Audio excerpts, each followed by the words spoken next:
Jackson gave me the news of a planet far away. And Colonel O'Neill will assemble a team that will try to save the day. Dr. Sam has a master plan and a science attitude. And the Jaffa Teal, he's part of the deal with his trusty Goa'uld. It's just a regular day, it's Stargate Command, and it might be hard to understand.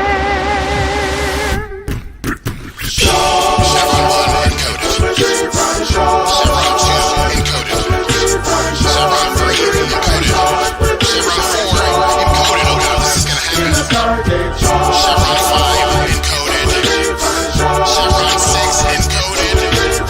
Chevron 7 locked. We have a stable world.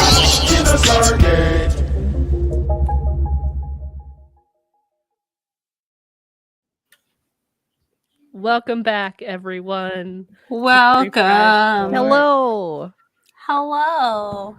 My volume settings were kind of like off kilter, so Aki was blowing out my eardrum. Blast your ear out like that Woo. theme song. Same. I was like, how do I turn it down? I'm just over here vibing to it like always.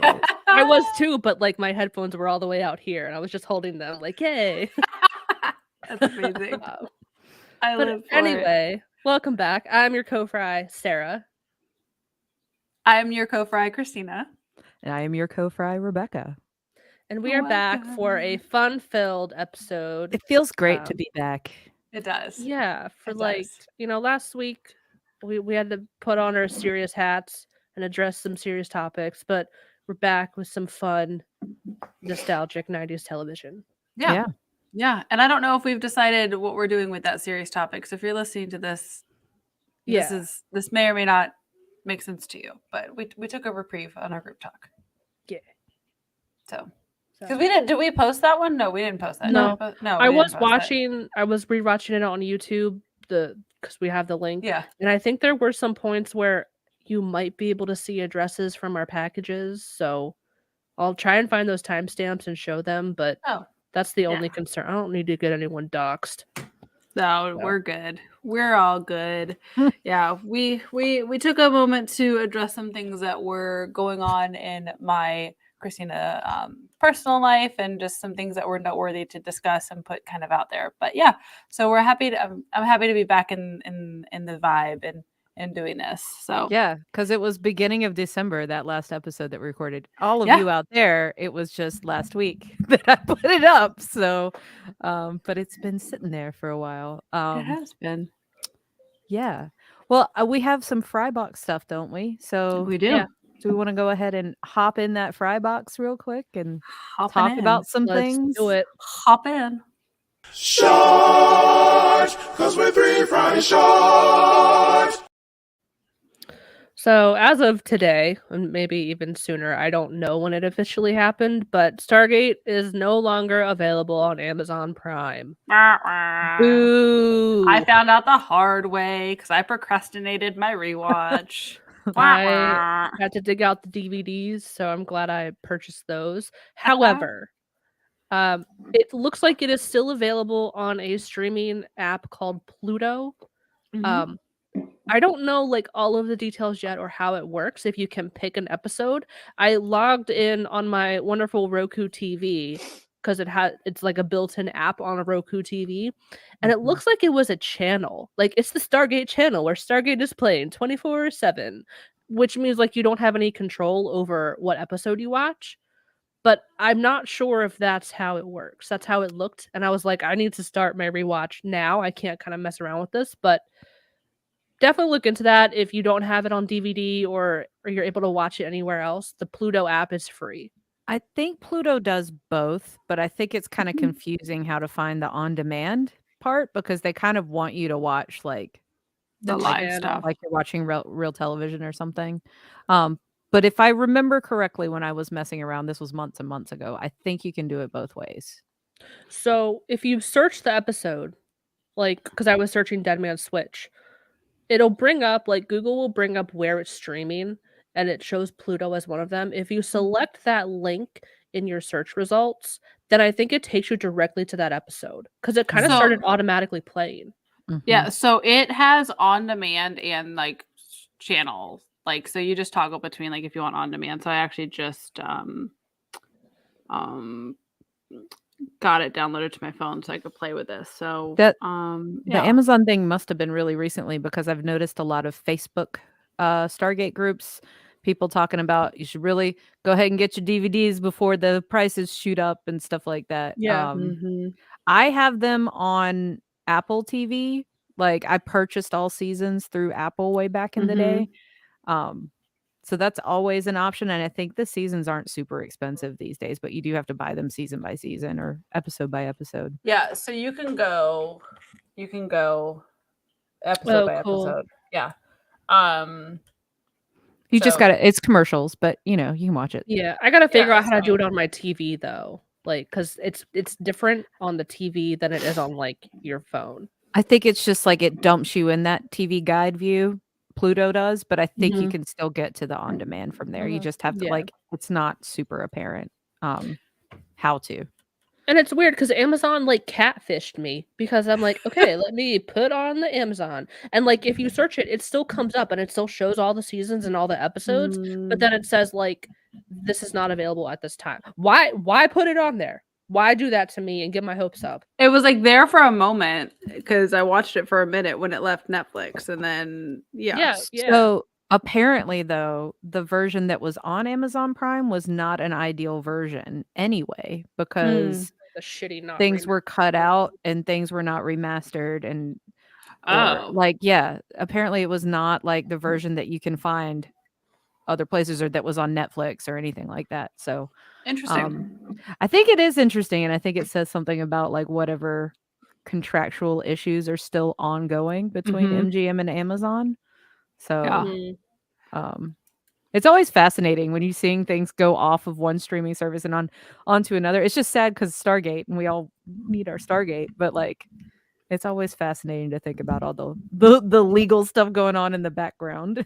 I know. We're just over here just trying to get our fix, but you know, let the lawyers debate it out. Like, oh my goodness. Well, I'm glad there's an option for us, and it's not just like, and no, like no more. That'd be awful. So glad to know there is a solution. It may not be the perfect one, but at least it is out there for us to use.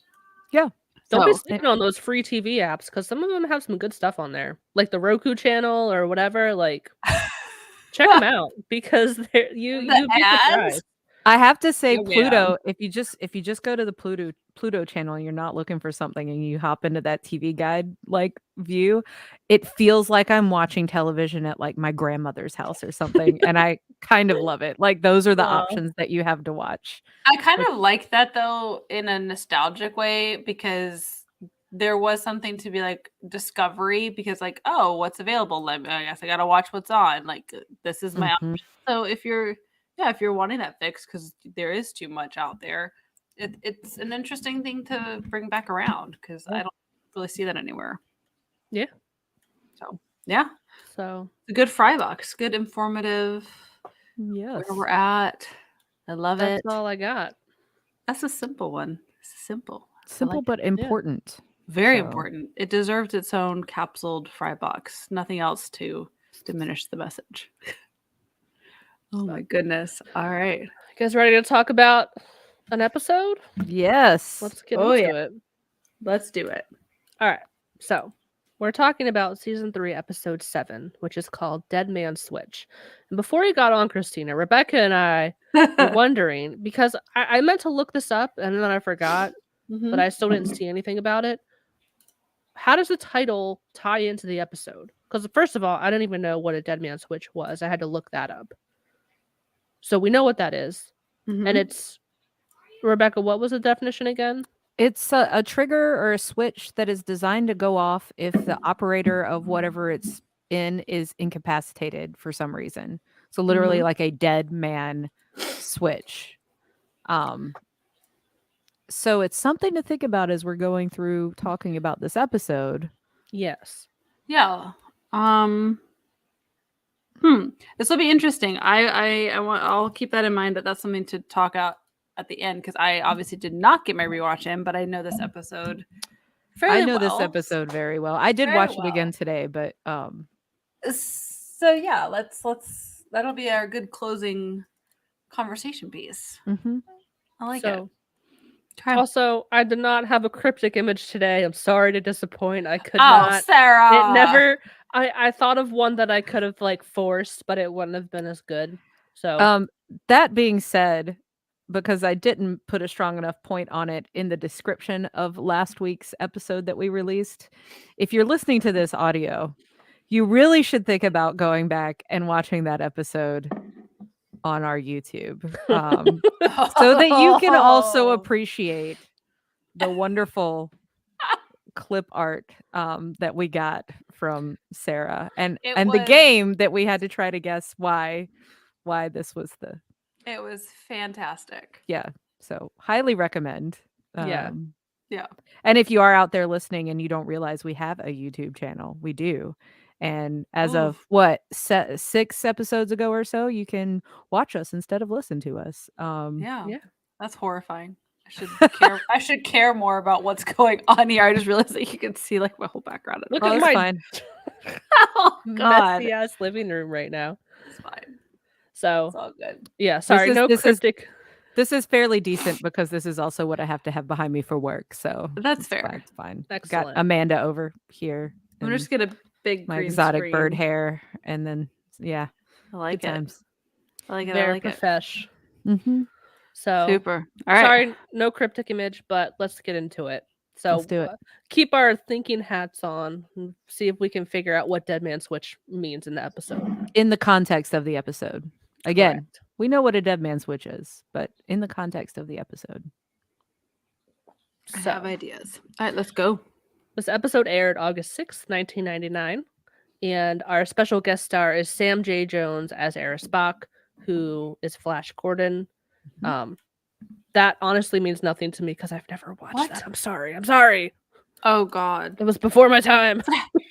I met him at a FanX Salt Lake City. We got a group picture with him, and he's older, but like he's still got that same presence. The whole time you're watching this episode, it's the same. It's just him. He was So- super charismatic. Like I really liked his character. Mhm. He's definitely one of the side characters that really bring it.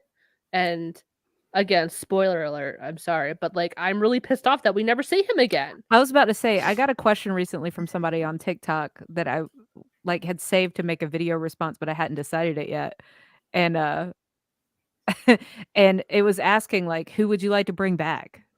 And Eris Bach's a good answer because like it would have been cool to find out. Well, we can talk about it as the episode goes on, but it would have been cool Yeah. to have some answers Yeah. after this episode. So And I think he's the perfect match for SG1 because he's like super snarky. So he's like a really good foil for O'Neill. And he's Mhm. kind of just as smart as they are. Like he's Mhm. really good at outsmarting them and thinking tactically. Whereas the Gould are like so ego driven that they can't see past their own egos. He is much smarter. And again, like it's really disappointing that we never see him again. yeah. So Sarah, I need you to just to get the vibe, just on mute, watch the just screen through the video I just sent you. That gives you everything you need to know about the vibe of Flash Gordon, the movie, and the character. Can I play it? Sure, just a Yeah, little okay. clip. Yeah, there's a. It's long, so yeah, go for it. You just play a little bit of it. 3 minutes and 28 seconds. Yeah, it's the theme song, so it'll take a minute. It's got to get up and running. Oh yeah, turn it up. Turn it up. Put it by the mic. What plaything can you offer me today? Very 80s. An obscure body in the SK system, Your Majesty. Stay with it. The inhabitants refer to it as the planet Is that Jeremy Irons? Earth. I think so. Oh, it does sound like him.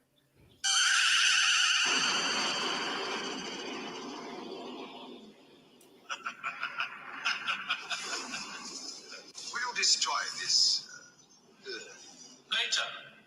I like to play with things a while. Before annihilation. It'll start here in a moment.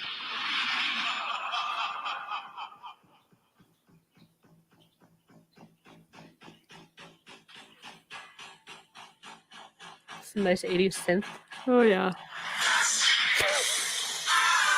Oh my god, I do know this. Put it by the mic. Put it by the mic. We need to hear it.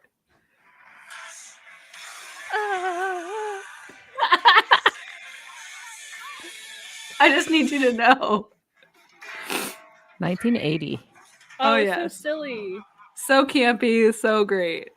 So now do you know the vibe? This is the vibe. I get the vibe. That's so but when I heard I have heard that theme before. It just is like repressed, buried very deep. Deep in there. So traumatizing. But anyway, okay, so back to the episode. Flash Gordon is our guest star today. Yes. So our episode opens up. We're already off-world. It's a very mossy and foresty planet. SG-1 is looking for a UAV that was shot down by something or someone. They're tracking it through the forest. They find the UAV, and it's completely destroyed. It's trashed. And Sam notices that it looks like it was shot down by a staff weapon. So Daniel wonders how that could be, because if a planet is controlled by the Gould, they're going to be guarding the Stargate, but they saw no resistance. So how could it have been a staff weapon if there's no Gould here? And while Daniel's talking this out, he runs like face first into a force shield, which it's invisible, but like when he runs into it, it like flashes red. It was so funny because I forget how he put it. He was like, "Oh, I found something."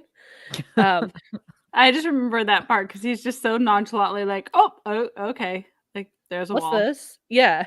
And I like that it was red because we've seen force shields before that are blue or like different colors. So like this one, it's kind of cool and different. So when they try to retreat, they realize they're boxed in. Like this force shield is like enclosed around them, keeping them where they are. And then we see a man come out behind a tree, and he is wearing this like really cool armor. He's wearing a face mask, so you can't see his face. And he tells them that their weapons can't penetrate the shield, but his can. And he shoots a tree next to Teal'c with like this crazy sci-fi gun, just to prove like I can shoot you anytime I want. So chill. He establishing his dominance. Yeah, exactly. He introduces himself as Eris Bach. He's a hunter, and he's kind of disappointed that SG-1 don't know who he is. He's like bummed out. He's like, "You don't know me, but I know you." And he like names all their names. And it's funny because he calls Sam Captain Carter. And there's a really funny payoff to this later on. That like that's kind of what I first think of when I think of this episode. So he names them off one by one, and Jack is like, "Well, shit, I guess we're famous." And then we get the opening credits. You're like super Interstellar famous at this point. I mean, yeah, you've got people hunting them. Yeah. So opening credits, we pick up right where we left off. He tells them to drop all their weapons, and Jack refuses. He tries to throw a knife through the force shield, thinking that it's the kind that like a slower object can penetrate, which is like, okay, if it's trapping you in there at like you're as slow as a human and you can't get out, like come on, Jack, like nice try. But and Eris even makes fun of him. He's like, "You're dumb, you're stupid, like are you serious?" But like Jack's like, you can't blame a girl for trying, and Eris Bach's like, I would expect, that's exactly what I would expect from you. It's like So he demands that they drop their weapons again, and he threatens to kill someone. So of course they comply. Eris also tells them that he disabled the DHD, so they're not even going to be able to escape if they manage to overpower him somehow, which is like, it's not likely, guys. Like, don't even try it. So they're kind of like trapped. They don't really have an option. They're just like, well, we can't even use the gate. You have weapons pointed at us, so I guess we have to follow you. So he leads them through the woods to a clearing, and he has them all ditch their gear, like take all their vests off, all their weapons, all their goodies. And he says the word Barokna, and this door appears in the middle of nowhere, and he tells them to go inside. Teal'c points out that this is a cargo transport, a Gould cargo vessel, and it's older, and it typically doesn't have this cloaking capability, but Eris says that it's an upgrade. So he leads SG-1 to a cargo hold and locks them up, and he leaves. He's like, "Okay, cool. Like, you're my cargo. Like, you can just stay here now." So, like, we're kind of learning some things as we go. Like, he's using Gould technology, but he doesn't appear to be a Gould. And Sam does confirm this when she looks at Jack and she's like, he's not a Gould. And Jack is like, okay, and what's your point? Like, he says, and, but, so, therefore, like, he's like, cool, but we're still, like, captured. So, it doesn't really help us. I do have some dialogue. O'Neill, Daniel, Teal'c, and Carter. Yeah. I'll take Carter's big sciencey line. I can be Daniel Teal'c. Okay, and I'll do O'Neill. Perfect.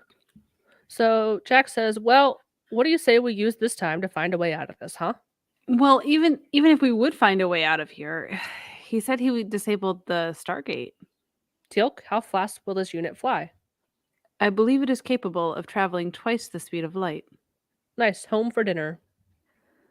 Sir, if you're thinking of trying to steal the ship and fly it back to Earth, even at 372,000 miles per second, it would still take us at least 10 years to get that far.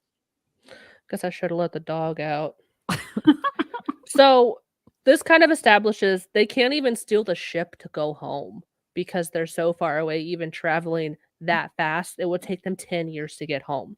So they truly are trapped until another plan comes along. We see Eris. He's walking through the forest. He is injured. And then he enters the cargo hold. He threatens to use his weapon if they don't behave. And it will release a toxic gas that will kill all of them in one breath. I mean, it's so intense. There's like so much like, I will hurt you. I will. Yeah. Don't try to leave. Like, bro, you like puff your peacock feathers bigger, please. Like, but it works. Like, well, I mean, yeah. He knows how to like keep him in check. So he opens this like medical kit and he asks Daniel to treat his injury. And we have this other chunk of dialogue. So Daniel, Eris, and Carter. I'll do Eris. Yeah. I'm an archaeologist. I know, but you're also a doctor. Of archaeology. Oh, never mind. Captain, you must have some medical training. Actually, I'm a major now. Oh, well, how very important. I'll inform the galaxy. Can you get over here and help me, Major? This is one of the lines that I think of because it's so funny because she was promoted, but he didn't know that yet. And he's like got some outdated information. And the fact that Sam corrects him, she's like, I'm actually a major now. Like, get your facts straight. Yeah. Like, if I'm going down, get it right. Yeah, it was super funny. There's another line that I think of, and I think it's like the most well-known line from this episode. And once we get to it, you guys will know. Yeah. But O'Neill basically like nods and tells her like, okay, go deal with it. She walks over to Eris, who points out like what various medical kit instructions and how to use them, and like use this with this and then that. So I have some more dialogue. I think that we might need to like double up because it's like pretty much everybody. I'll do O'Neill and Teal'c. Okay. I'll do Carter and Eris because Carter only has like one line.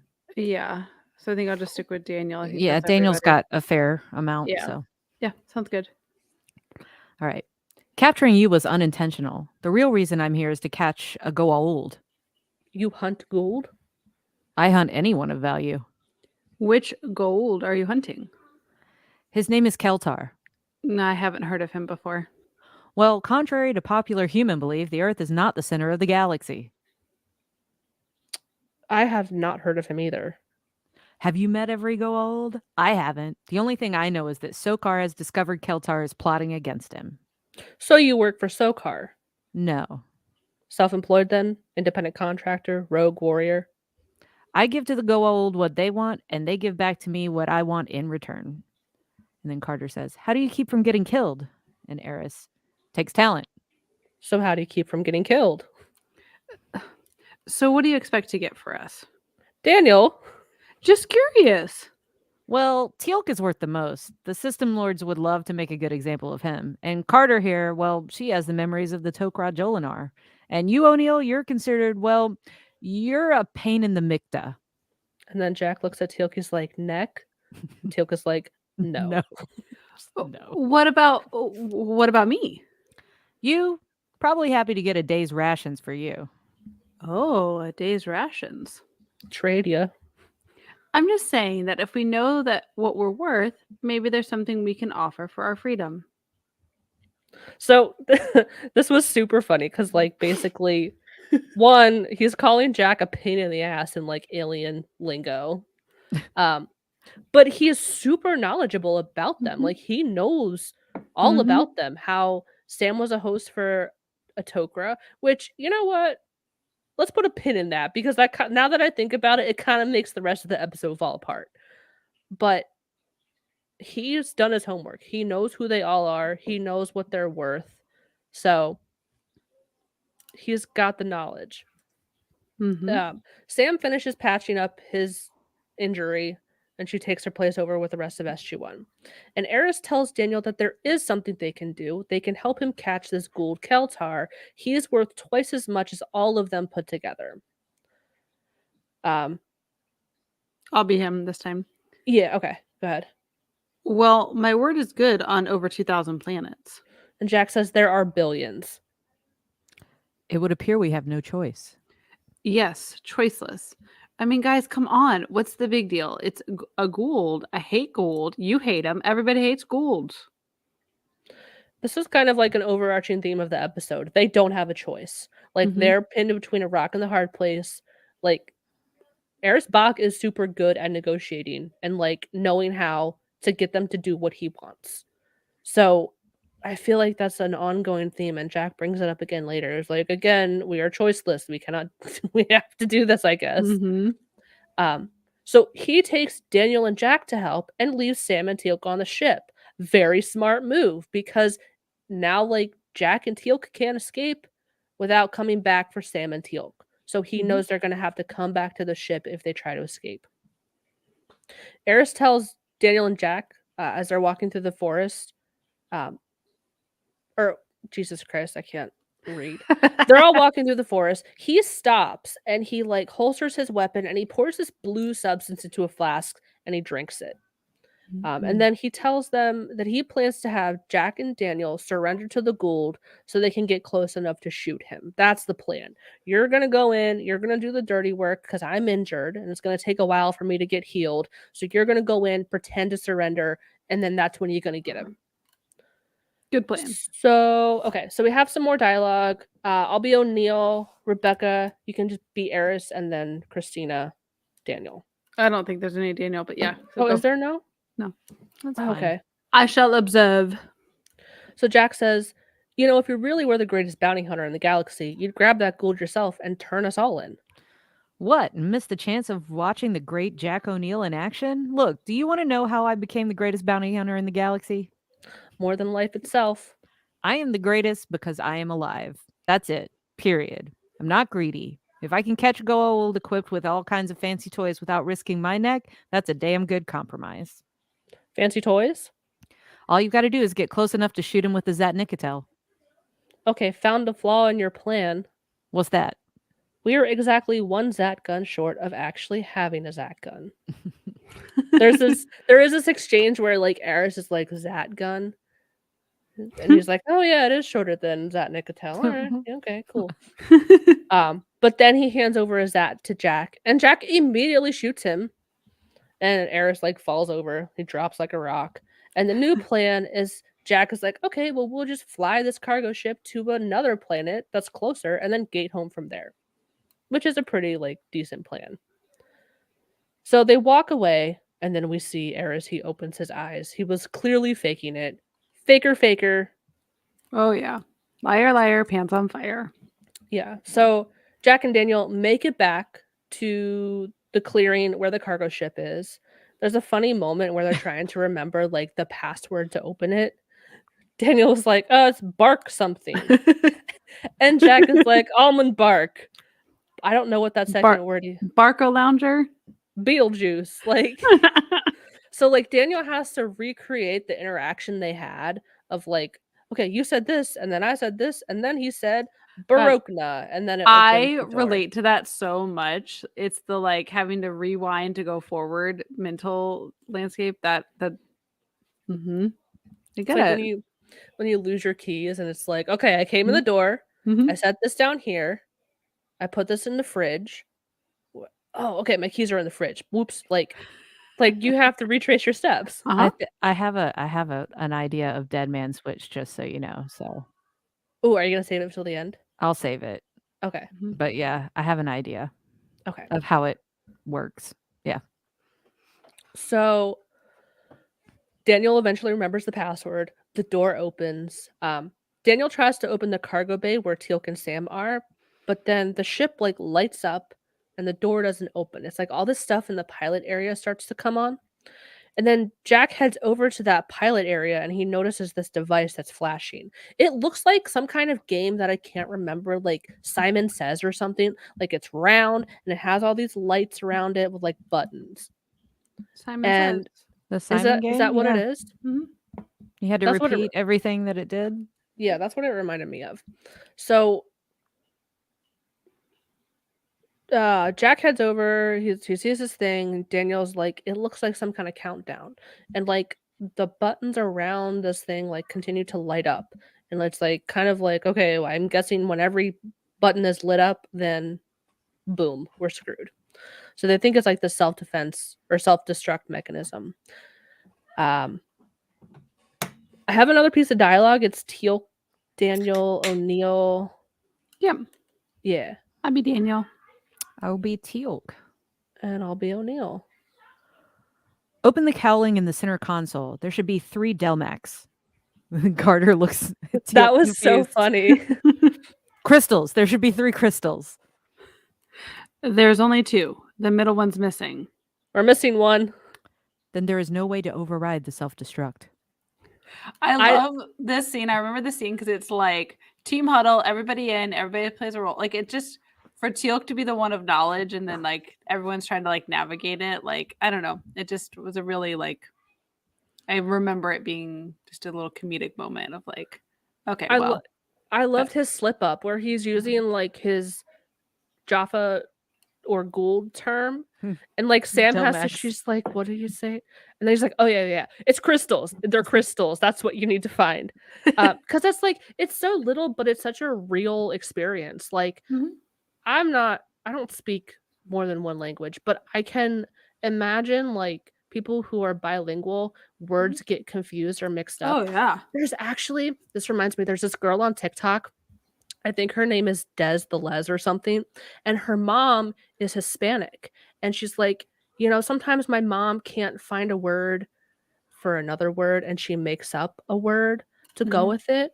And I think she was trying to explain a carousel or a merry-go-round, and her mom called it a horse tornado. She was like, "Mom, that sounds fucking terrifying. I'll have to find some." They're so funny because it's like you have to try and figure out what she means too. Mm. But it's kind of like that. If you're bilingual, it's like sometimes you can't think of the right like English word for it, or like the right terminology for it. So I can only imagine like people that speak 2 languages are skilled. Like that's a skill. It takes a lot of work. Yeah. So Eris comes back and he tries to shoot, or Daniel tries to shoot him with the gun. So when they shot him with the Zat, Daniel took his gun that was on his holster. But Mm. Eris says he's the only one that can fire it. So he's got this like technology that only he can use. There's this tense moment, and it appears that Eris is going to let the ship self-destruct. Like Jack's telling him, "You gotta disable it," and he's like, "What if I don't?" Well, we'll just all die. He's like, "Oh yeah, really?" Like he's really messing with them. So all of like the countdown finishes, but then nothing happens. And then Eris pulls out the 3rd crystal and clarifies that now the self-destruct is set. So gotcha. Mhm. So there's some more dialogue. It's Eris and Daniel. So you guys got this. Colonel, do you think I'd give you a weapon that would work on me? And he takes out a Zat gun and shoots himself. And he's like, ooh, tickles. Then why did you pretend to be knocked out? Well, let's just say I wanted to see you guys sweat a little. Now, did we learn something here?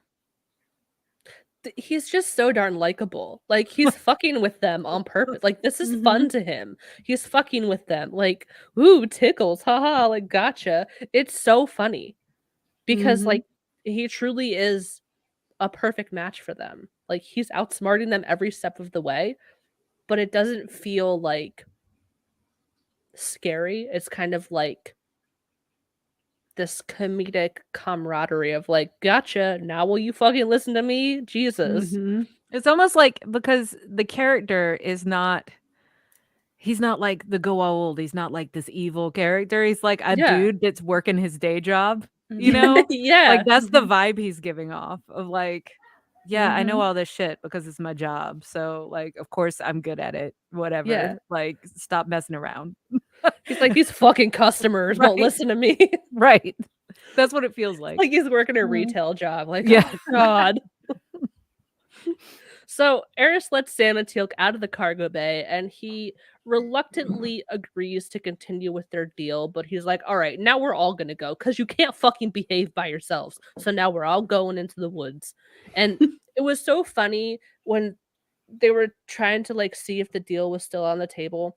Daniel says it's so funny because it's like he's like He's so fake. groveling. He's like fake sincere Like- though. It's fake. He's like, He's like, we're sorry. Is the deal still on the table? And then like he blinks, like he bats his eyelashes. It's so fucking funny. but like, like- Daniel's, but see, Daniel from my is like meeting him with the same sass of like, Yes, we're sorry. Is the deal still on the table? Because Daniel now knows he needs them.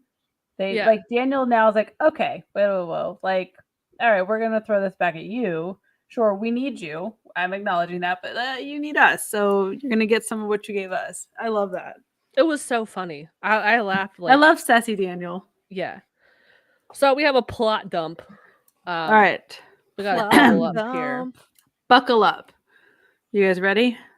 I'll do Eris because I think it's I'll do mostly Carter. Eris, Bach, Daniel, and Carter. Yep. Yeah.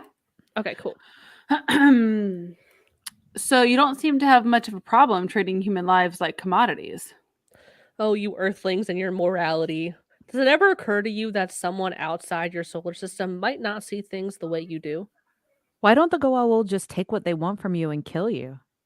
They don't kill me because I deliver. As long as I'm alive, there'll always be a next time. Why don't they just make you a host? Because they can't.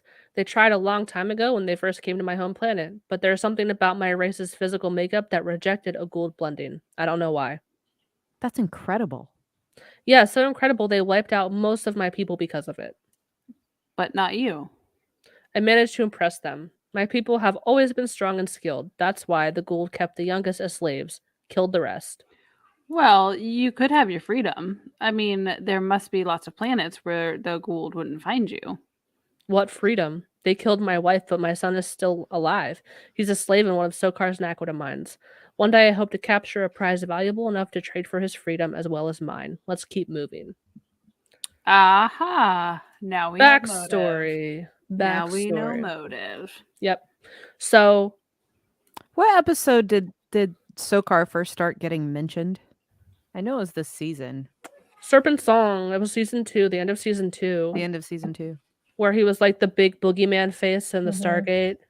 That's right. I'm gonna come get you. I like because they're doing it. It's nice. They're doing a slow build talking about Sokar. But it like in like 4 episodes or something is when we get like the major Sokar stuff. So Yeah, because right now they don't really have a big bad. Like Apophis is dead as far as they know, so they don't really have like a main Goa'uld that they're fighting. yeah, they're building it up with like all of these like mentions of him and everything. So Yeah. So Eris shows SG-1 where he last saw Keltar. Jack, Daniel, and Teal'c will go capture him, but Eris demands that Sam stays with them as collateral. And if they don't come back, he'll turn her over to Sokar. So again, they don't have a choice. So he really knows how to work them. Like, I'm impressed. So Jack, Daniel, and Teal'c find a way to disable these automatic weapons and draw out Keltar from this cave where he's hiding. There was a really funny scene. I don't think I included it. Because Jack is talking about, like, what kind of weapons does he have that are, like, these automatic weapons? And I cannot, for the life of me, pronounce it. Like, Teal'c called them tax or something. What you And- got, Rebecca? I'm Rebecca's trying the to whole- find the line. What is? And Teal'c says like the longer version of it's like this fucking 15-syllable word. So like even he shortens words. There it is. Wait, here it is. Is O'Neill says, so Teal'c, how does one ghoul fire weapons from several directions? And Teal'c says, tax. And O'Neill says, technicatels.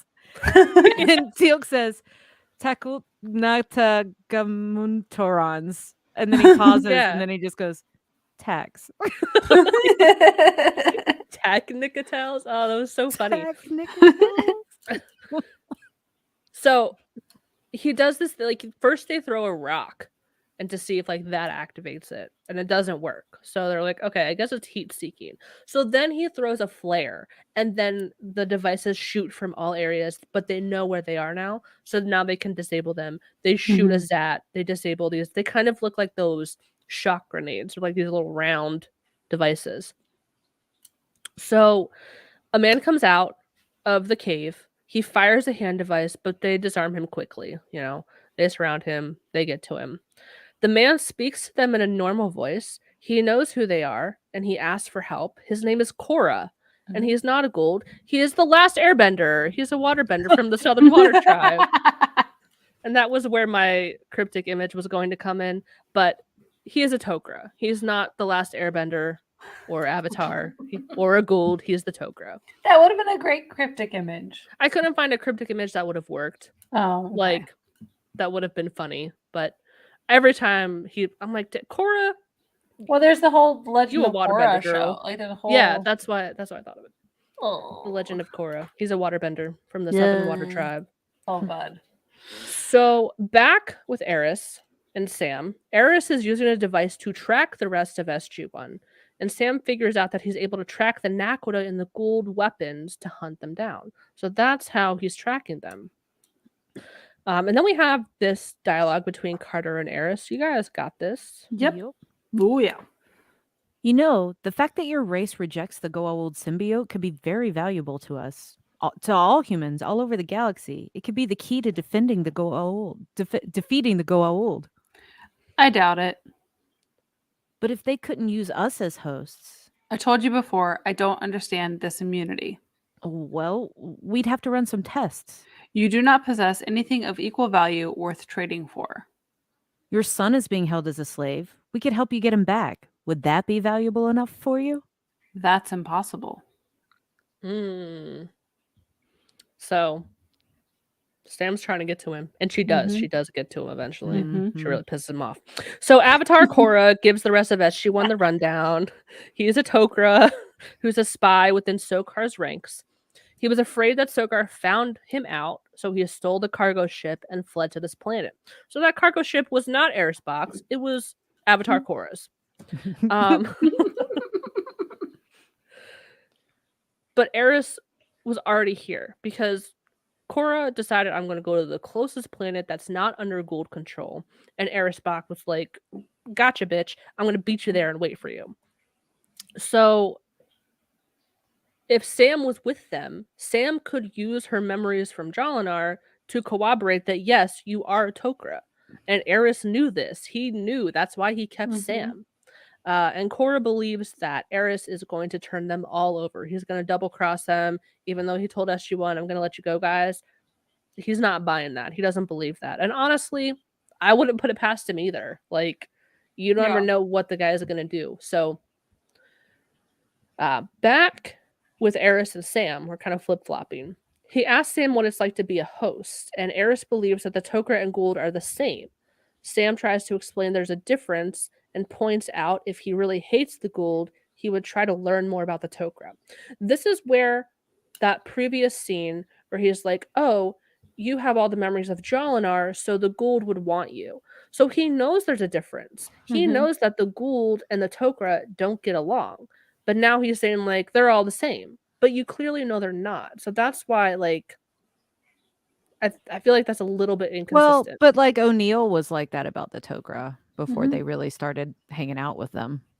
It's like you can True. have two evils, like, and you can understand that two evils would dislike He- each other to because- outpower each other, just like system lords do. So, like, Yeah. in that mindset, like, That's what True. system lords do to like anybody else, you know? Yeah. So maybe he sees the Tok'ra as just another like faction of like system lords or something. He doesn't realize that they're actually trying to like make the galaxy a better place. To not be assholes. Right. Good point.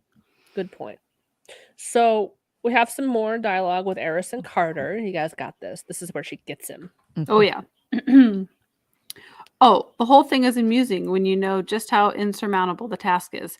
Defeating the Gould, yeah. Oh, admirable, but amusing. If enough of the right allies work together, the task might not be so insurmountable. Ugh. You mean me? Well, I couldn't help you as much as you think. You mean you won't? You know what I think? I think you care. And I don't think you like what you do nearly as much as you pretend to. I think you should shut up. Gotcha. Ooh, she really struck a nerve. She did. Sounds like the trolls in our comment sections. I think you should shut up. Oh man. Stop bald shaming people. I'll have to send you that one, Christina. That's why. I got called a Karen. Oh my Oh, god. nice. That was someone because I made a post about how asking for equity to dismantle the systemic racism means like that's not racist. It's not reverse racism against white people. And someone made a comment about it, and I said, "What? I'm just being an advocate." And they said, "No, you're Karening." I'm like, "I'm sorry. When did Karens become advocates for Black Lives Matter and equal rights?" Yeah, but that's okay. weird. Interesting. I think we have different variations. That doesn't of Karen hold out water. Yeah, that doesn't hold Want to hear water. mine? I was telling Rebecca this before we started. So I made a post about how fucking weird country music singers look when they take their hats off. Right? Oh yes, I saw that. Well, I made a follow-up one that night, and then the next morning it had like 100,000 views. And that one I was talking about Kenny Chesney. Because everyone in my comments was like, "Girl, you didn't even talk about Kenny Chesney. He's like the worst of them all." So I did, and I talked about Dwight Yoakam and Garth Brooks. And Kenny Chesney, I said, "Here's Kenny Chesney with his hat on, you know, but then with his hat off, this is Kenneth, and he's a tax accountant, and grab your W-2s." So like,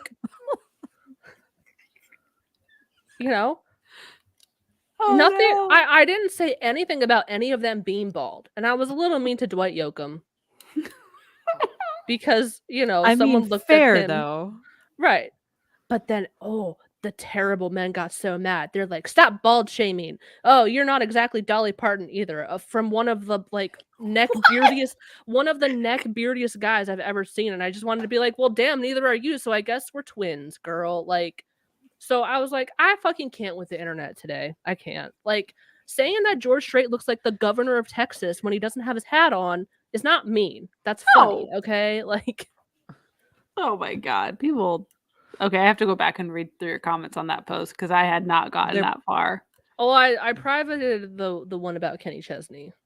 Oh well, I'll send you. I mean, most of them were funny because they're like laughing their ass off. Like, grab your W-2s. What?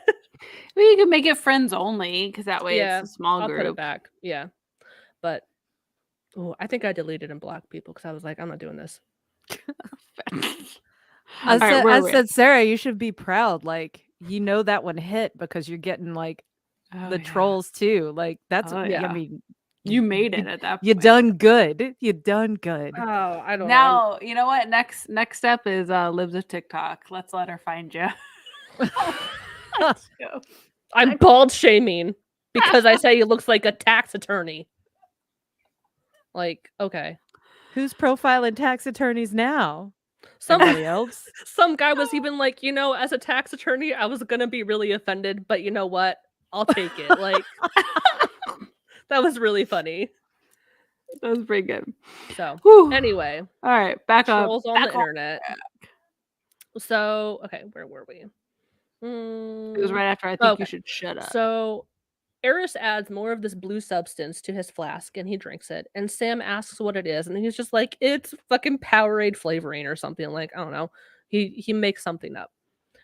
Back with Avatar Korra and the gang, He tells Daniel, Teal'c, and Jack that Eris is a big fat liar, pants on fire, and his son and wife never existed. He made that shit up. This is his sad backstory to make people feel bad for him. Cora explains that since the Gould couldn't use them as hosts, they poisoned their water and Eris Bach's planet with a chemical called Rashna. They became addicted to it, and now generations later, they cannot survive without it. If he stops taking it, he will die. So that is that blue substance he keeps putting in his drink. Cora says, I do not defend him. Eris Bach has endeared himself to the Gould by becoming unscrupulous. He indiscriminately hunts both guilty and innocent, only caring about whether they have any trading value. I mean, he basically said that about himself too, so. Yeah. He's self-aware. We love a self-aware king. Yeah. You know? Oh, yeah. So Eris sees on his tracking device that they have not moved, or the weapons have not moved in a while. So he's like, well, they've either been captured or they're not playing by my rules. So he shoots Sam. He's like, I gotta set a trap. So O'Neill, Teal'c, Daniel, along with Avatar Korra, find the place where they left Eris Bach and Carter. They see Carter lying unconscious on this like clearing that's kind of on the ledge overlooking the vast wilderness of Vancouver. So Jack knows it's a trap, and he decides to go to Sam anyway because he's like, he's going to come out anytime soon, so let's draw him out. Jack wakes Sam up, and this cargo ship like rises up over this like from the cliff, and then Eris Bach at the controls, he's like wagging his fingers. He's like, "Come on, guys, you fucked up. Like, can't we all get along here?" Daniel, Teal'c, and Cora slip away into the forest unnoticed. So O'Neill and Carter are held prisoner once again in the cargo ship hold. This I felt so bad. I was like, damn. Jack is trying to wake her up. He's like waving his hat. He's like, Carter, Carter. And he's like, oh, I can't do this anymore. Like, wake up. He grabs her face. And I'm like, can we like not grab Sam's face for once? I feel like she is the most face grabbed out of all of them. I don't like it. Unfair. Someone grab someone else's face. I think in this case, it was purely because her face was the entire shot. I accept this a little bit more too because I ship so hard. Oh yeah, that too. I feel like also like enemy wise too. Right. And it's a different grabbing of the face. This one's kind of like a smack grab sort of the face. Like, hey, wake up. Versus get it together. Skeezy villains who are grabbing your face in uncomfortable ways. Emancipation. Emancipation. The one where they're in the mines having to work. Pirates. You know? Yeah. Yeah. I could go on. Although I would have liked to see Hathor lick her face. Yeah. That would have been good. So Jack gives her the rundown on Cora. Eris comes back to the ship with Daniel, Teal'c, and Cora.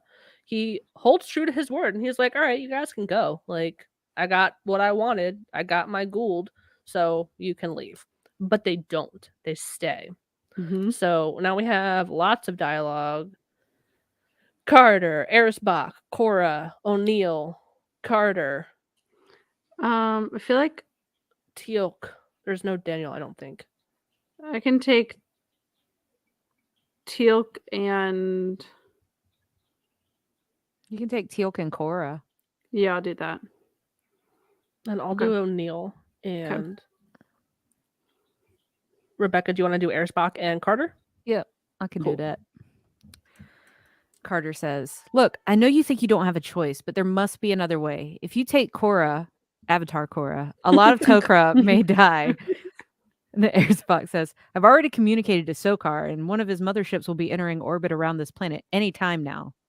I will not betray the lives of other Tok'ra. Eris shoots him with the same weapon he used on Carter, and he collapses unconscious to the floor. And then Jack says, what the hell did you do that for? Eris reaches into Cora's mouth and pulls out a capsule. Eris says, poison? That's very un-Goa'uld-like. Why would he do that? And Carter says, to save the lives of other Tok'ra. And Eris says, This is back and forth between Aerys Sorry, and I Carter. didn't Aerys realize. says, "Since when does a Goa'uld care about another Goa'uld?" And Carter says, "I told you, the Tok'ra are not the same." And then Aerys just kind of is like, "Well, Sokar's on his way. You having second thoughts here? I have to give him something." Take me. Forget it. I am the most valuable in trade next to the Tok'ra. I don't care. I will go. Take me. So Teal'c is volunteering himself as tribute to go instead of Avatar Korra. So Eris agrees to take Teal'c. He's like, okay, moment of weakness, fine. Get in the car seat. Let's go. Buckle up, buddy. He gives Sam the missing crystal for the DHD so they can gate home. And Teal'c, this is another thing that was like so quick, but like I thought it was really funny. Teal'c is sitting in like the cockpit, like co-pilot seat, and he has the force shield around his person, and you see him kind of like bang on it a little bit, and it flashes red. But like that's how he's constraining Teal'c. I'm like, this is like a lot of little things in this episode that are really clever that like you don't get in other episodes. They were really clever with this one. So Eris, Bach, and Teal'c have a conversation. You guys can read that one. I'll be Aerys again. Okay. It's a pretty noble thing you're doing. You have made a sacrifice as well. I guess I never knew the Tok'ra were different, So what made you betray Apophis? The Goa'uld are enslavers of worlds. The humans value freedom. You don't really think the Tok'ra and the humans have a chance of overthrowing the Goa'uld, do you? I do. I don't think so. I would rather serve with those willing to die trying. I really don't want to do this. I hate the Goa'uld as much as you do. So Very interesting. back on the planet, the rest of SG-1 and Korra make their way back to the gate, and they see this cargo ship explode. They're like, "Oh fuck, what happened?" But then, out of the explosion, 2 escape pods shoot out, and the whole gang, Scoob and the whole gang, head for the direction of the pods. So, okay, I just included this like all this last dialogue because Let's just do it. let's go for it. So, I can go between Daniel and Korra. I can go back to that. I'll Carter. do Eris and O'Neill. He doesn't have a lot. Yeah. Okay. What happened? I had some technical difficulties, which I communicated to Sokar's ship just after I accidentally removed this. And he pulls out the crystal. Glad to have you back, Teal'c. Somehow, I must find a way to pay tribute to what you have done for me and the Tok'ra. And then Teal'c says there is no need. And then Eris Bach says, "Hey guys, what about me? Don't I get a thank you?" For doing the right thing for a change? Well, it's kind of a backhanded show of appreciation, but I'll take it. Won't Sokar be angry? Oh, hopefully he thinks I'm dead. By the time he figures it out, I'll be long gone. What about the substance you need? The Rashna? There's plenty of other Goa'uld out there I could trade with. And then Jack says, well, we'd better get back to the Stargate. And then Era says, Dr. Jackson, I was lying to you before. The price on your head is much more than a day's rations. Actually, the Goa'uld want to see you dead as much as anyone for figuring out the Stargate. Thank you. That doesn't make me feel any better. Major takes out a vial of the Rashna and hands it to her. Who knows, maybe someday someone will figure out a way for what's left of my people to be free of the Goa'uld. And that would be something worth trading for. She smiles and heads after the others. Teal'c pauses by Eris Bach. He bows his head in thanks before following the others, leaving the bounty hunter alone in the forest. Fade out. So, before we get into like any little fun facts or discussion, what did you think the Deadman Switch title means? I got it. Got it. Go. Teach us. Basically, everything that Eris Bach is setting up is a Deadman Switch. Like from the very beginning, he's like, "Oh, well, you could kill me, but this won't." I mean, it's everything that he has is set up to like, even if they could do something, like all you're saying, the whole time you're talking about, they're always saying, well, we can't do, there's nothing we can do about it. And that's because Eris set up all of these like essentially Deadman switches. Like, well, if you do this, then this will happen. Or if you do this, then this will happen. If you kill me, you still can't get through the Stargate. If you do this and that. So like it kind of all is a Deadman switch. Like the whole thing is. Yeah. If you run away, I'll trade Sam to Sokar instead. Yeah. Yeah, the whole He's so smart. I love him. He is a dead man. I mean, he's a walking Deadman switch. Like that's his whole thing. So he thought 5 or 10 or 30 chess moves ahead, basically. So yeah. So I have some fun facts. If you guys didn't notice, this is the first episode of the entire series where there is no Stargate. It's fascinating. You don't see the Stargate one time. Interesting. And that's probably because of your next, I would think production wise, that's probably because of your next little factoid there. Well, this wasn't really part of the fun fact, but it reminded me of the first commandment because they said like, this is the first episode that takes like, you don't see the SGC at all.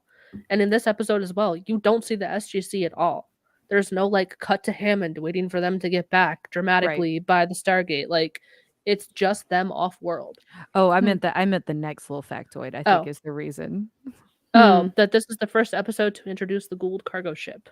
Yep. My money would be on they had to spend all their budget and all their time on making that cargo ship, so they couldn't actually set up a Stargate somewhere too, would be my guess.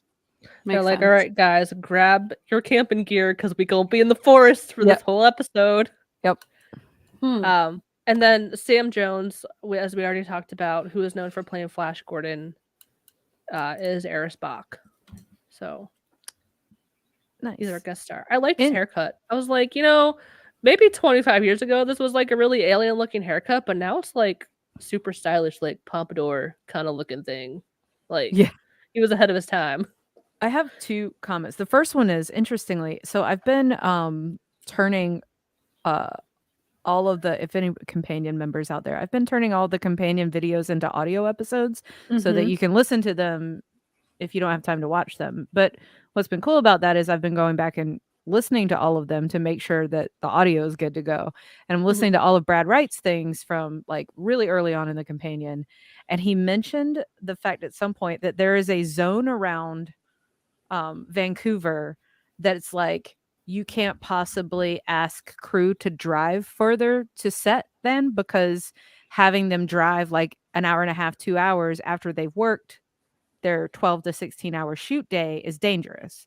So what he interestingly said was like back when Stargate was shooting there, you could get to the forests from Vancouver very easily, but now Vancouver has grown up so much that they wouldn't be able to get back out to these places. Like it's they'd have to go too far out now. So everything has to now not like everything they shoot. A lot of things they shoot in Vancouver now are shot more on sound stages with like green screen or things like that.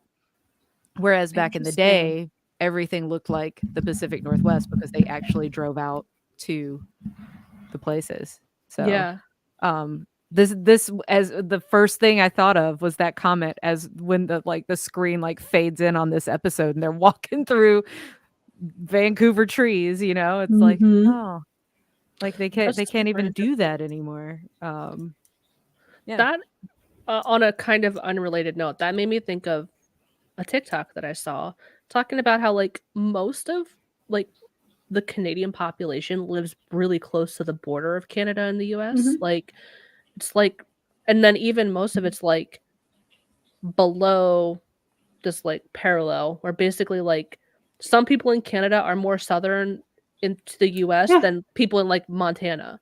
Well, like when I lived in Minnesota, when I was in Minneapolis, it was such a mind fuck for me, 2 parts, because I would have to go to New York for some meetings, and to feel like New York was further south than me was weird.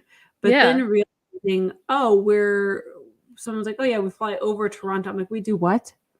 And I'm like, we do what? And like that whole nook like is further south, and that was Geography is hard. And like 70% of Canada's population is in that like little nook there. Which is, and then this is how my brain works. This is how we get our crazy cryptic images. I'm thinking, this is how people think Bigfoot exists. Because look at all of that like wild, untamed territory. That's where fucking Bigfoot lives, man. Like all of that unclaimed, uninhabited places. That's why people think Bigfoot's real. Because of all of that. Bigfoot is real. I'm a fan of Bigfoot. I love those like bumper stickers or like t-shirts or whatever where it's like Sasquatch world hide and seek champion. You should watch Sanctuary because Bigfoot is a character. I started watching Sanctuary played by Christopher Heyerdahl, who's Todd the Wraith. Or no, he's Todd not. The Wraith. Oh my god. Whatever the main Wraith guy is. Yeah, same guy. No, so John and I started watching Sanctuary. That's our like long distance show that we can like we log in together and watch, and that's our thing because I wanted to watch it. So I've meant to tell you that I've been going on Sanctuary. So he also Christopher Heyerdahl plays Bigfoot in Sanctuary, but he also plays Jack the Ripper character in Sanctuary. Yes, he plays both of them. Yeah, interesting. But weren't they in scenes together? Now I have to go back and see. I thought Bigfoot and they're not really. Oh, fascinating. Yeah. He's great. Christopher Heyerdahl is phenomenal. Oh, so good. He's also in that meme of the Twilight meme of the vampires that are looking down on everybody that are going around. He's the one on the right. Did you guys see that? It was in a Facebook group. It was like Stargate fans when they realized Todd the Wraith in the background. On the right. Yeah. That was so funny. Oh gosh. Factoids. But, Bigfoot. And then okay, so this is kind of like a half-baked idea. I watched this episode like right before we started recording. So for themes, I was thinking like, how does this tie in to like anything that I'm aware of, like themes and topics that I see? The thing that I thought of right away was like capitalism. So bear with me, follow my train of thought. I'm following. I see people post like the same fucking meme like every 6 months or so, where it's like, these McDonald's workers want $24 an hour, but I'm a EMT worker and I only get paid $18 an hour. And this is bullshit. They don't deserve that. And it makes me think of how, like, the ruling class, if you will, the wealthy people in America, do this kind of shit on purpose to keep poor people fighting against the even poorer people in the country so that their attention is not on all of their rich people bullshit, which is kind of like what you're seeing here. Eris Bach is focused on like catching all of these like less privileged people or like people that aren't in this ruling class, which if you like my analogies holds, the Gould in this case are the ruling class that have all the power and hold the power over him because they have this substance that he's dependent on, i.e. money. So he's like in service to them and he's like, they're fighting with each other when it's like, listen, we are not the problem. We are both on the struggle bus here. We need to focus our efforts on fighting them. So like, that's kind of what I thought of about like how it's like all like you have like the middle class and the lower class fighting against each other when it's like, they're the assholes. Like all of these rich billionaires, they're the assholes. They're the problem. And you're mad over like someone making $5 more an hour than you. You know what? Go ahead. That's what I thought of. Anyway, sorry, rant over. No, but in a way, it almost, and stay with me on this one, Eris Bach almost reminds me of like of a pick-me. Yeah. Of a like, literally reminds me of a like, okay, I know I'm not them, but I'm cool with them because I do this. But like, I'm also cool with you, but like, I'm a little bit better than you. But like, I'm not going to trade. Like, I have the negotiating power. I'm the translation. I'm the ability to go back and forth. But like, but look at me, I'm better. Like, it reminds me of a pick-me. So, okay. Yes, because it made me think of this other TikTok that I saw recently where a girl was talking about how she's like, I'm so done with this 40-hour work week. Like, it's bullshit. I hate this. And then some guy stitched her and it was like, oh, honey, 40 hours a week. Oh, yes. I work 8 hours a week. I remember 40 hours a week was my first part-time job. And then people are now replying to that and being like, you're bragging about being exploited? Like, You're a bitch for that company. You're your boss's bitch. You are licking their boots for breakfast, lunch, and dinner every day and bragging about it. That's not something to be proud of. You're being exploited. So that's kind of like what Eris Bach is like. He's like, yeah, like, look at, like, I got all this cool stuff. And like, yeah, I'm kind of in service to these assholes, but like, I'm better than you pretty much. Yeah. Yeah. Interesting.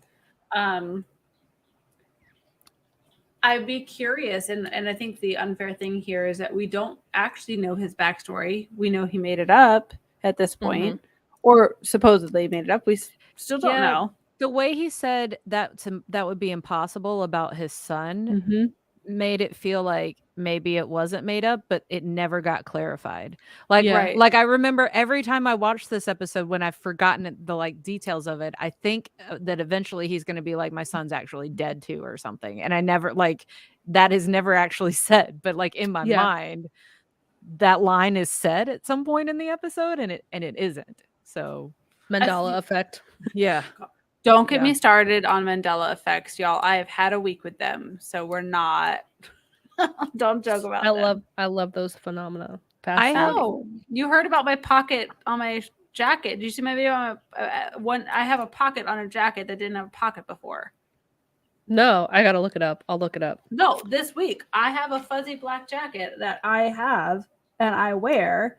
And I have a thing about pockets like right here. So I intentionally don't buy jackets that way. And then I like put it on. I took it off. I went to bed. I actually did this like meditative thing before bed where I did a past life regression meditation. I was going through something. Don't mind it. But somehow then the next day I wake up, I go to put it on, and there is like a textured patch right here. It has never been there before. And I had I'm having an issue. And then at the same time, on my For You page, a video came up saying a new timeline has come because there's a different energy field spike that happened from this girl that watches energy spikes and magnetic fields around the Earth. And I said, I don't know what people believe or don't believe, but all I know is I have a pocket where I didn't have a pocket before. So it's a glitch in the matrix. It is. It's so weird because like it's like a Rubik's Cube. Like something got twisted in and like settled. And I'm like, I don't know what to believe, but I do know that didn't have a pocket before. So anyway, so me and Mandela effects this week are really having a hard time. Love it. I have two other sci-fi franchise comparisons to Eris Bach. Let's do it. Let's hear it. So the first one is purely appearance-wise, which is his uniform is totally trying to be like a Mandalorian or Boba Fett. Bounty hunter, like they gave him that backpack that's got like an antenna on it, and the whole time I'm like, that's a Boba Fett reference. Like, yeah, his mask at the beginning and everything feels very Star Wars. So the designer was like, we're gonna lean into the bounty hunter thing big time. And then the being addicted to a chemical from the Goa'uld, you can compare it to a lot of things, but the thing that I keep thinking about is in Star Trek Deep Space Nine, the Dominion war that's going on. The Dominion have these super soldiers called Jem'Hadar, and they intentionally they like created them from scratch, and they intentionally left like an enzyme out of there that they needed desperately. So they have them addicted to this stuff called Ketracel White, and they have no choice but to be like they're foot soldiers, they're super soldiers, because they have to have the Ketracel White.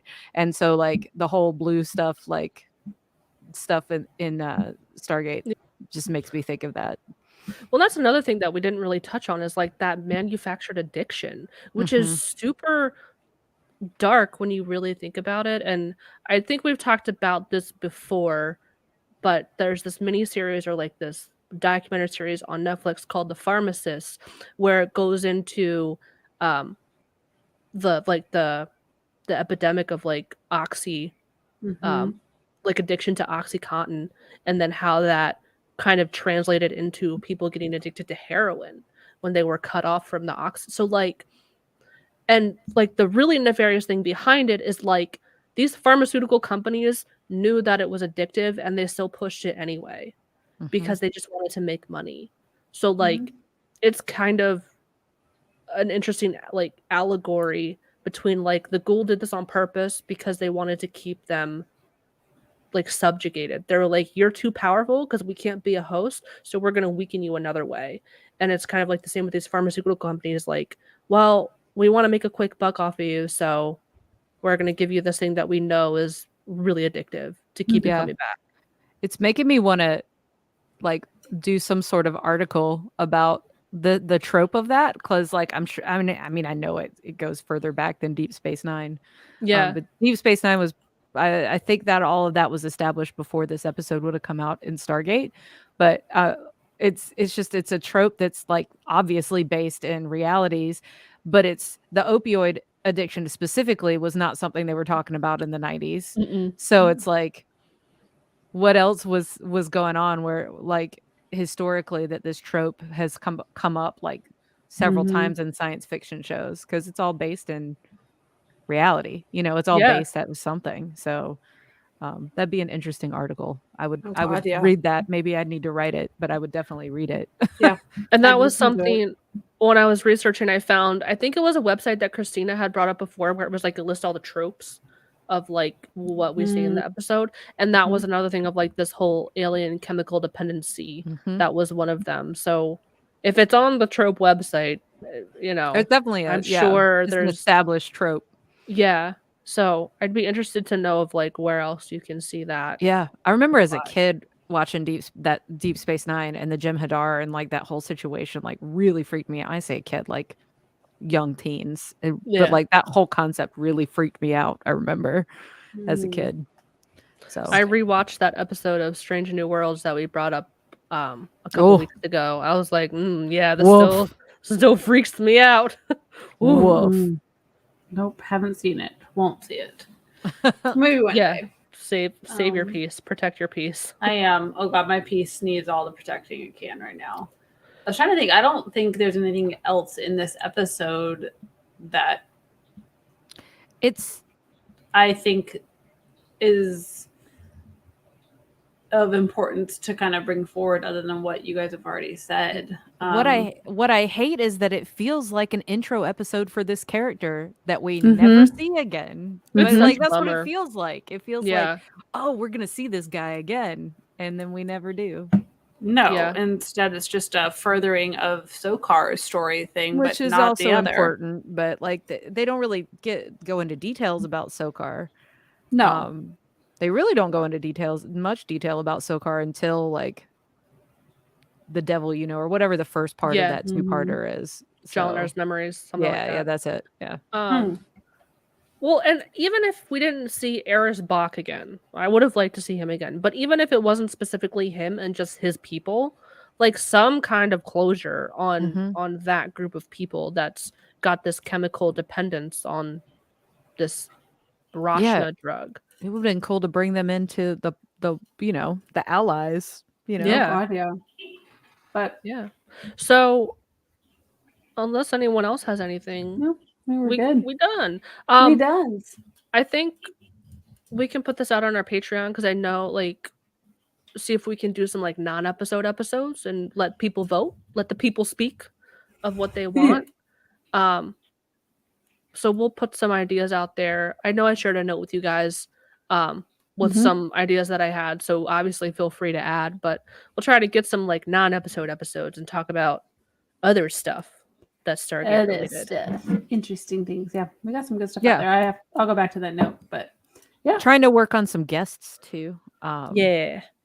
I can tell people that it looks like May is when we're going to have Sue-Ann Braun back on. So yay! She's been so gracious and flexible, and she's starting a theater run of some show. That. So that's fantastic. I'd love to talk to her about that after it gets going. Yeah, that'll be really cool to actually be able to talk to her about. So it's kind of worth it to have it after she's like started that whole process. Agreed. So. Yeah. Agreed. All right, whose turn is it? I feel like I've avoided it for a while, but I honestly don't know. I think I did point of view, but I can't remember. You did. You definitely did. So it's not my turn. It is not yours. Toss up, Rebecca. Let's hold on a second. What's the next one we're doing? When are we gonna let our patron close? I've asked for an audio file and I have not received. So Well, not everybody wants to do it. Look how much we are like, oh, I don't know. No one else can do it. Well, that's why we're trying to get other people to do it. Yeah. Oh, okay. So Demons is next, which is the medieval civilization. I really want to close that one out, if possible. Okay. Oh no, I'm pretty sure this is up to me because I'm pretty sure that I've Yeah. avoided it for a while at this point. Yeah. Okay. Well, here we go. Are we ready? Mm-hmm. All right. I need that Delmac that you took out of this DHD. I gotta open the gates so we can close the iris with these Delmacs. I mean crystals. Excellent.